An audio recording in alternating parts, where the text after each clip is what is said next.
খুব শীঘ্রই সংখ্যালঘুরা সংখ্যাগুরু হবে, ফিরহাদ হাকিমের মন্তব্য পোস্ট করে আক্রমণে অমিত মালব্য। মুসলিমরা বিচার ব্যবস্থার উপর ভরসা রাখুক চান না হাকিম। এই পরিস্থিতি খুবই উদ্বেগজনক। কলকাতার বিস্তীর্ণ অঞ্চল ও বস্তি এলাকায় রোহিঙ্গা সহ অনুপ্রবেশকারীদের দাপাদাপি বাড়ছে।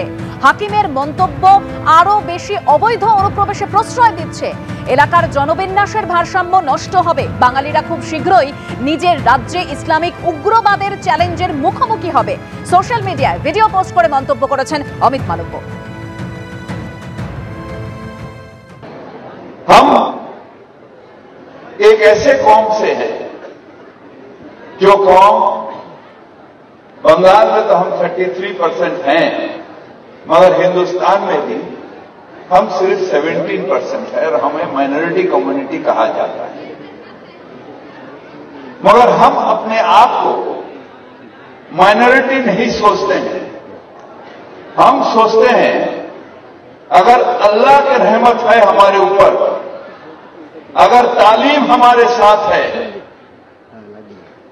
तो हम एक दिन मेजॉरिटी से भी मेजॉरिटी हो सकते हैं और हम अपने अल्लाह की ये मेहरबानी होगी जो हम अपने ताकत से ये हासिल करते हैं।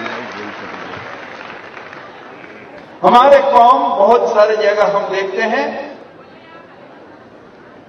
कुछ भी होता है तो मोमबत्ती भी छील करते हैं। We want justice, we want justice. हम कहते हैं मिছিল करके जस्टिस मांगने से नहीं होगा।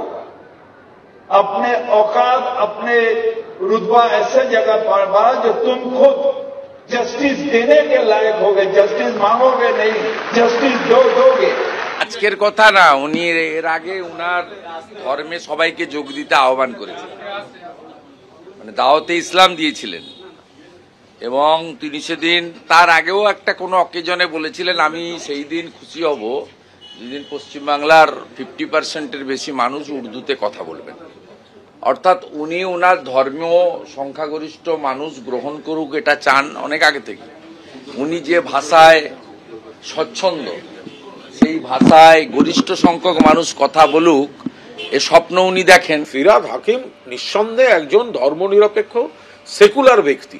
এখন মুসলিমদের শিক্ষায় অনুপ্রাণিত করতে গিয়ে তিনি ওই ধরনের কোনো শব্দবন্ধ বা বাক্য গঠন কোনো অবস্থায় করেছেন, কিন্তু তার মূল স্পিরিটটা হচ্ছে মুসলিমদের মধ্যে শিক্ষার প্রসার, আরো বেশি শিক্ষা, আরো বেশি অগ্রগতি, আরো বেশি উন্নতি এবং বাকিদের সঙ্গে পাল্লা দেয়া। তো সেটাই তিনি বলতে চেয়েছেন। এর বাইরে এটা নিয়ে অহেতুক অন্য ধরনের বিকৃত প্রচার সেটা ঠিক নয়।